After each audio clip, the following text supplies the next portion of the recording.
The Byzantine Empire emerged from the eastern half of the Roman Empire and endured for more than 1,000 years, from the founding of Constantinople in 330 CE to its conquest by the Ottomans in 1453.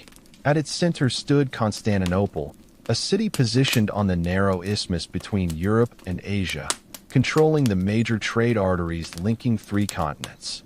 The Byzantines considered themselves Romans, yet their administrative language was Greek, and their state was deeply shaped by Christianity. Over the centuries, the empire preserved Roman law, safeguarded Greek knowledge, and developed a rich Christian intellectual tradition, passing all of it on to the Islamic world and later to Western Europe. Its long history is marked by cycles of collapse and renewal, monumental achievements such as the Hagia Sophia, and existential threats from Persians, Arabs, Slavs, Normans, Crusaders, and finally the Ottomans. In the 3rd century CE, the Roman Empire struggled to secure its vast frontiers. Gothic groups pressed along the Danube in the Balkans, while the Sassanid Persians repeatedly invaded across the Euphrates and Tigris. To manage these pressures more effectively, Emperor Constantine the Great, r. 306 to 337, moved his seat of power from distant Rome to the eastern provinces, recognizing that he could not address the empire's challenges from the old capital. He chose the ancient Greek city of Byzantium on the Bosporus as the new imperial center. In 330 CE, he inaugurated it as New Rome, soon known as Constantinople. Its position between the Balkans and the Euphrates gave it command over vital land routes and sea lanes. Constantine also legalized Christianity and intertwined church and state in ways that would shape Byzantine identity for centuries. After his death, the empire split permanently into western and eastern halves. The Western Empire collapsed in 476, but the Eastern Empire survived, evolving into what we now call the Byzantine Empire.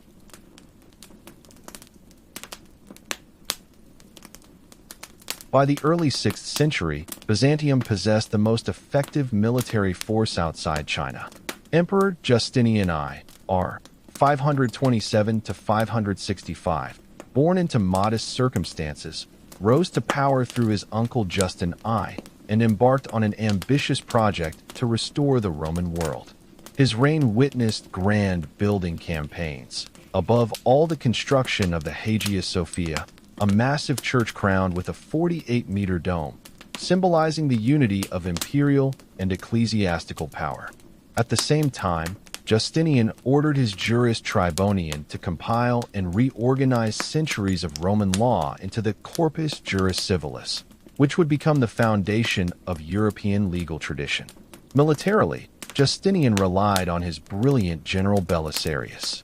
In 533, Belisarius crushed the Vandal kingdom in North Africa, restoring the wealthy province of Carthage to imperial control. He then launched a prolonged struggle in Italy against the Ostrogoths. Although the Byzantines ultimately reclaimed parts of Italy, the fighting devastated the peninsula. Cities were shattered, aqueducts ruined, and populations severely reduced. These wars came at a steep cost. To finance them, Justinian imposed heavy taxation and paid enormous sums of tribute to the Sassanid Persians, straining the eastern provinces. In 532, resentment over corruption and taxation triggered the Nico riot, which Justinian crushed only through a bloody massacre in the Hippodrome. Soon after, the empire was struck by the catastrophic plague of 541 to 542, which killed millions, shrank the tax base, and undermined the dream of a Mediterranean-wide restoration.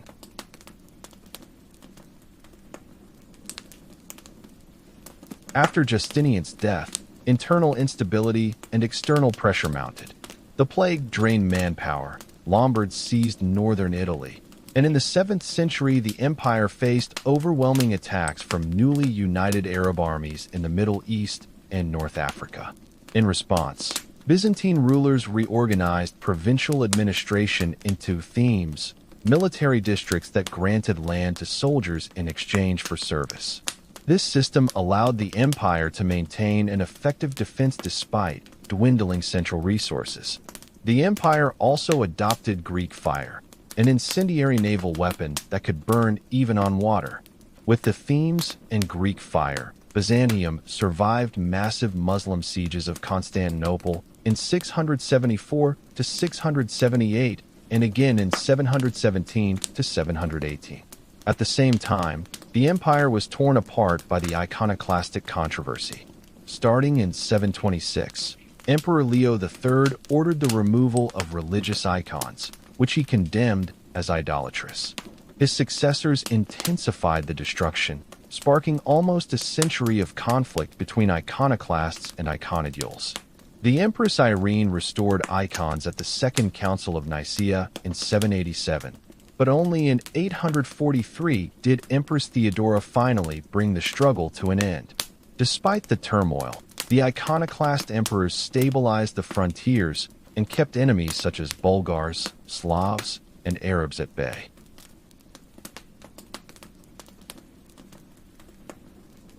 The 9th century marked the rise of the Macedonian dynasty, a turning point after generations of crisis. Its founder, Basil I, was born into poverty, worked his way into the imperial court, and eventually seized the throne. Under his rule, and under the rulers who followed, Byzantium entered a long period of recovery and flourishing, known today as the Macedonian Renaissance. This era saw the empire expand its cultural influence far beyond its borders. In 864, the Bulgarian ruler accepted baptism, bringing Bulgaria firmly into the Christian world. Missionaries Cyril and Methodius then translated the Bible into Slavonic and created the Cyrillic alphabet, laying the foundations of Slavic literacy and Orthodox Christianity across Eastern Europe. Under Emperor John I Tzimiskes, Byzantium regained control of Syria. His successor, Basil II, pushed imperial power to its peak. He crushed the Bulgarian kingdom, subdued Armenian principalities, and secured a crucial alliance with Kievan Rus through the marriage of his sister Anna. By the end of his 49-year reign, the empire held nearly a quarter of the territory once controlled by ancient Rome. But even at this high point, cracks were forming. The old theme system, the backbone of the Byzantine army, was weakening. Provinces produced fewer soldiers, and the empire increasingly depended on foreign mercenaries. Byzantium was stronger than it had been in centuries, but its military foundations were no longer as solid as they appeared.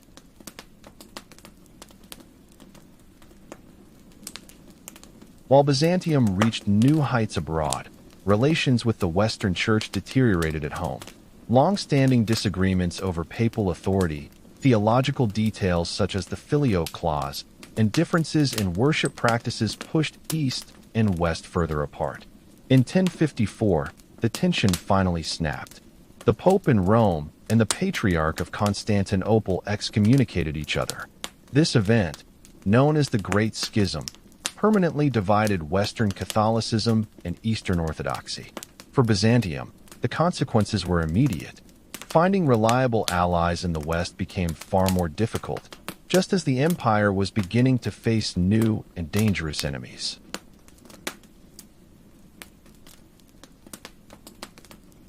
The late 11th century brought disaster. In 1071, the Seljuk Turks crushed the Byzantine army at Manzikert. Most of Anatolia, the empire's main source of food, wealth, and soldiers, fell into Turkish hands almost at once. The loss was catastrophic. Revenues collapsed, recruitment dried up, and the empire spiraled into political chaos. Desperate for help, the emperor appealed to Pope Urban II, unintentionally launching the First Crusade. The crusading armies helped recover some territory in Asia Minor, but they also kept key cities like Antioch and Edessa for themselves, creating new tensions between the Crusaders and Byzantium. In 1081, Alexios I Komnenos came to power. Through careful diplomacy and military reforms, he managed to stabilize the empire. His Pronoia system, land grants in exchange for military service, rebuilt the army, and cooperation with the First Crusade allowed him to regain important regions in western Anatolia. Alexios' son, John II, tightened control over Anatolia and forced the Crusader states to recognize his authority. His grandson, Manuel I, expanded Byzantine influence even further. Manuel negotiated alliances, challenged Venice's maritime dominance, and pushed deep into Seljuk territory. But after a failed Egyptian campaign and a crushing defeat at Myriokephalon in 1176, the limits of imperial power became clear. Without Anatolia's fertile farmlands, Byzantium lacked the resources needed for long-term recovery. The Komnenian Revival slowed, and then unraveled.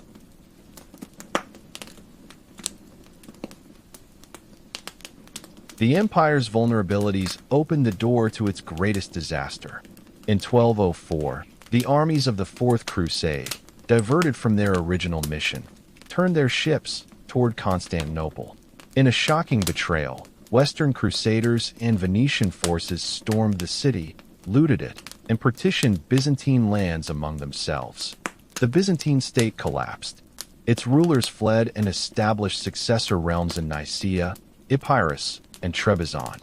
It took nearly 60 years before Michael VIII Palaiologos recaptured Constantinople in 1261. But the victory was hollow. The restored empire was impoverished, depopulated, and hemmed in by stronger neighbors. Civil wars and dependence on Italian trade powers like Venice and Genoa drained what little strength remained.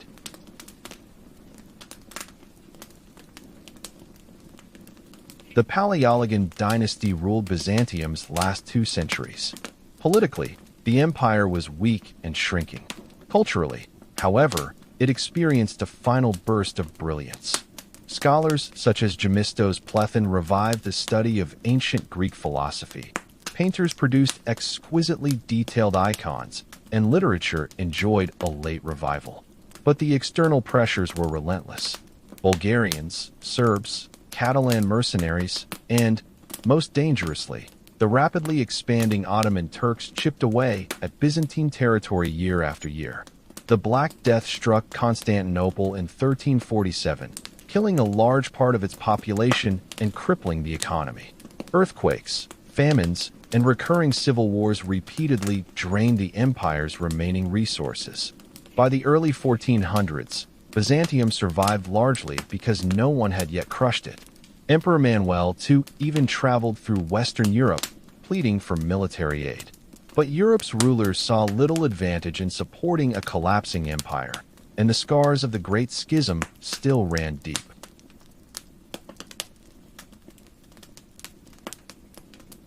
In 1453, the end arrived.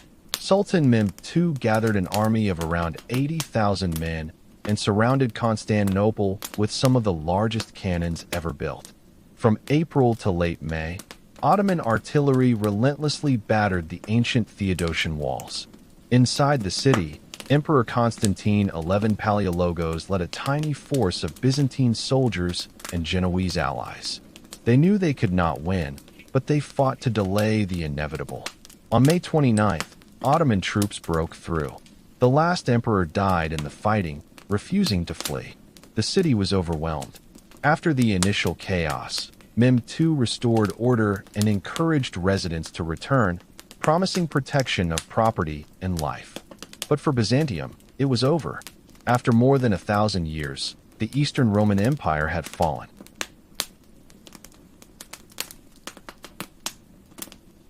The empire disappeared, but its legacy endured.